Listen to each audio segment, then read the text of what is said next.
चौथे भेद की अगर बात करते हैं तो चौथा भेद है स्वर संधि का यण संधि। देखिए यण संधि की क्या स्थितियां बनती है, यदि प्रथम शब्द के अंत में ई या ओ इनमें से कोई एक वर्ण आए और द्वितीय शब्द के प्रारंभ में कोई असमान या भिन्न स्वर आता है तो वहां पर क्या हो जाता है, वहां पर इन दोनों की स्थितियां बदल जाती है। तो देखिए यहां योग का चिन्ह रहता है, तो जब असमान, देखिए असमान क्या है या भिन्न स्वर क्या है, असमान का मतलब कि प्रथम शब्द के अंत में जो शब्द आ रहा है उसके समान ना हो, ठीक है, या उससे भिन्न हो। वही चीज यहां भी देखेंगे।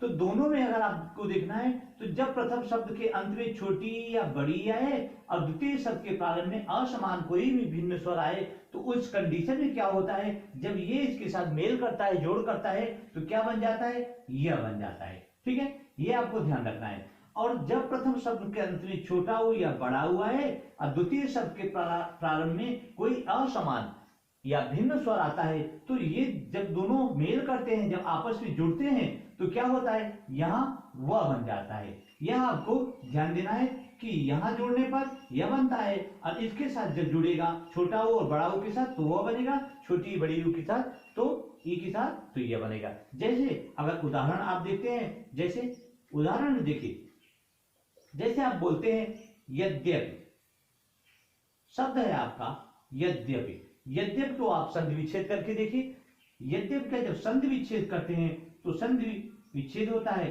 यदि धन अपि।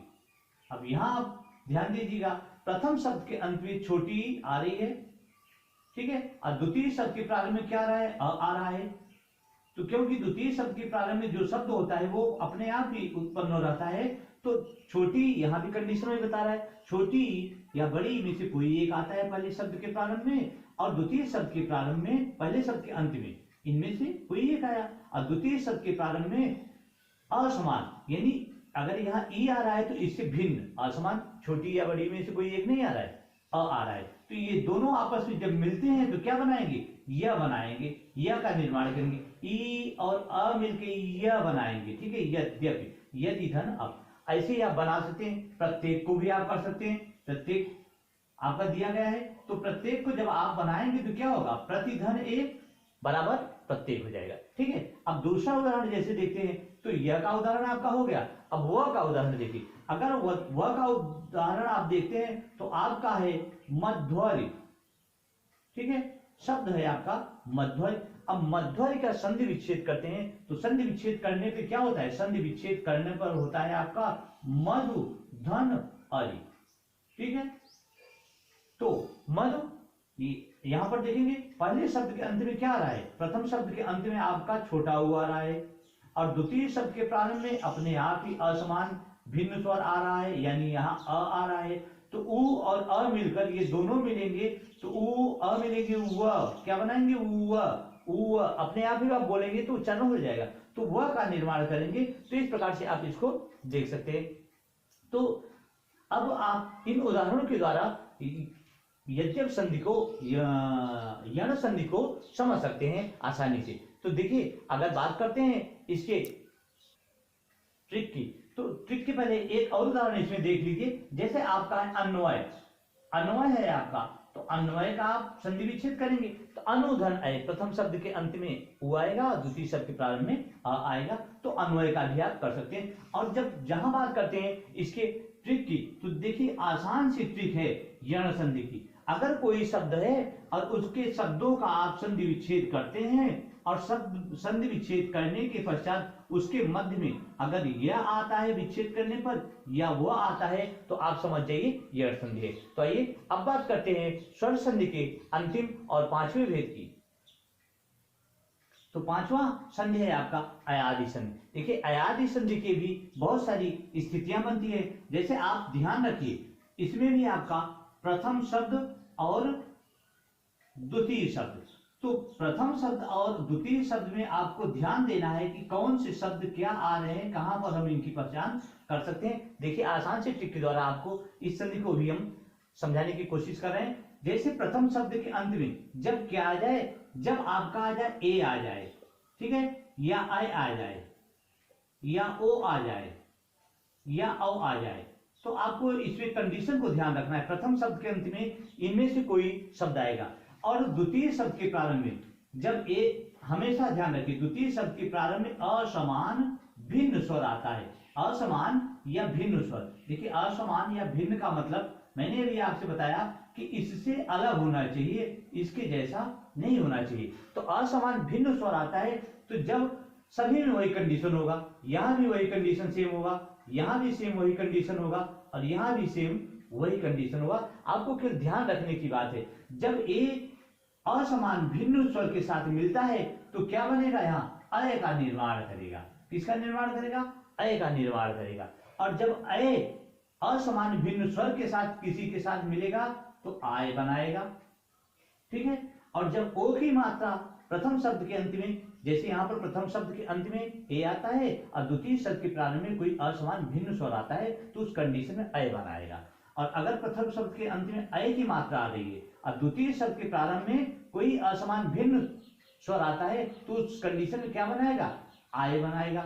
अगर प्रथम शब्द के अंत में ओ की मात्रा आती है और द्वितीय शब्द के प्रारंभ में कोई असमान या भिन्न स्वर आता है, तो उस कंडीशन में क्या बनाएगा, अव का निर्माण करेगा। शब्दों को आप ध्यान रखिए। और प्रथम शब्द के अंत में यदि अव की मात्रा आ रही है और द्वितीय शब्द के प्रारंभ में कोई असमान भिन्न स्वर अगर आता है, तो उस कंडीशन में आव का निर्माण करेगा। अब आइए कुछ उदाहरणों के द्वारा इसे आसानी से समझते हैं। सबसे पहले देखते हैं अय की मात्रा का अगर उदाहरण हम देखते हैं, तो जैसे आप उदाहरण देखते हैं, पहले उदाहरण को ध्यान देखिए। पहला हमारा ए और असमान भिन्न स्वर आए तो अय होना चाहिए। जैसे शब्द है आपका नयन, शब्द है आपका नयन। अब देखिए नयन को हम यहां पहले उदाहरण से हम देखते हैं, तो यहां क्या होगा, नयन का संधि विच्छेद करिए आप। तो नयन का संधि विच्छेद करने पर क्या आता है, ने धन अन। तो यहां अगर आप देखेंगे तो प्रथम शब्द के अंदर क्या आ रहा है, ए की मात्रा आ रही है। यहां क्या हो रहा है, ए की मात्रा आ रही है। और द्वितीय शब्द के प्रारंभ में क्या आ रहा है, अ आ रहा है। तो मैंने अभी आपको इस कंडीशन में बताया कि जब प्रथम शब्द के अंत में ए आ जाए और द्वितीय शब्द के प्रारंभ में असमान या भिन्न स्वर, तो यहाँ ए है, ये यहां पर ए तो है नहीं, असमान है, तो इन दोनों के मिलने से क्या होगा, इन दोनों के मिलने से क्या होगा, अन का निर्माण। ने धन अन के साथ जब मिल रहा है तो अय बन रहा है, ए और अ मिलके अय, ठीक है। तो शब्द क्या बन रहा है आपका, नयन बन रहा है। इसको आपको ध्यान रखना है। चलिए अब दूसरे उदाहरण को देखते हैं। ये आपका हो गया। दूसरे उदाहरण को अगर हम देखते हैं, जैसे अय की मात्रा, जैसे है नायक, शब्द है आपका नायक।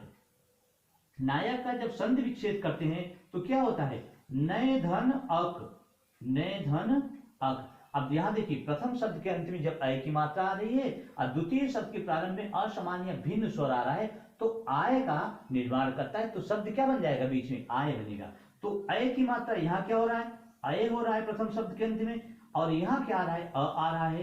तो अय और अ मिलकर आय बनाएंगे। तो किसका निर्माण कर रहे हैं, आय का निर्माण कर रहे हैं। ये आपको ध्यान रखना है। यहाँ किसका निर्माण कर रहे थे, यहाँ अय का निर्माण कर रहे थे। अब ये भी आपका हो गया दूसरा भी उदाहरण। तीसरे उदाहरण को अगर देखते हैं, जैसे ये है ओ की मात्रा, जैसे है पवन, शब्द है आपका पवन।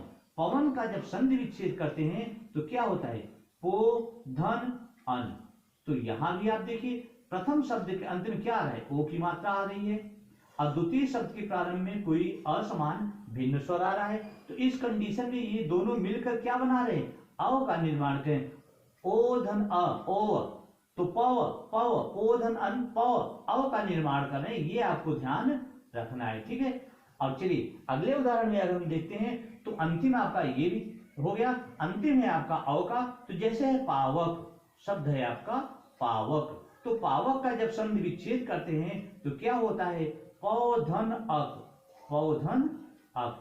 तो पौ में यहां देखेंगे अ की मात्रा आ रही है, प्रथम शब्द के अंत में अ आ रहा है और द्वितीय शब्द के प्रारंभ में अ आ रहा है। तो इस प्रकार ये दोनों जब मिलेंगे तो आपकी परिभाषा कहती है कि प्रथम शब्द के अंत में जब अ आए और द्वितीय शब्द के प्रारंभ में कोई भी असमान भिन्न स्वर आए, तो उस कंडीशन में अ और असमान भिन्न स्वर मिलकर क्या बनाते हैं, आव का निर्माण करते हैं।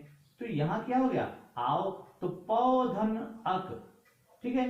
तो औ और अ मिलकर आओ बना रहे हैं, पावक पावक आओ बन रहा है। तो इस प्रकार से आप आसानी से इसको समझ सकते हैं। अब देखिए अगर बात करते हैं अयाची संधि की, अगर ट्रिक की बात करते हैं तो आप ट्रिक में केवल यह ध्यान रखिए, इसकी ट्रिक हमारी जो कहती है कि यदि आपको किसी शब्दों के बीच में यदि आपको क्या मिल रहा है, अय मिल रहा है, या कहीं आय आ रहा है, या कहीं औ आ रहा है, या आओ आ रहा है, तो यह आपको ध्यान रखना है कि इस कंडीशन में क्या हो रहा है, इस कंडीशन में हमेशा अयाची संधि होगा। यह आपकी ट्रिक कहती है। इस प्रकार से आप आसानी से ट्रिक के द्वारा संधि के, स्वर संधि के सभी पार्टों का अध्ययन कर चुके हैं। तो निश्चित ही आपको यह वीडियो अच्छी लगी होगी। अगर यह वीडियो आपको अच्छी लगी हो तो सब्सक्राइब और लाइक अवश्य कर दें।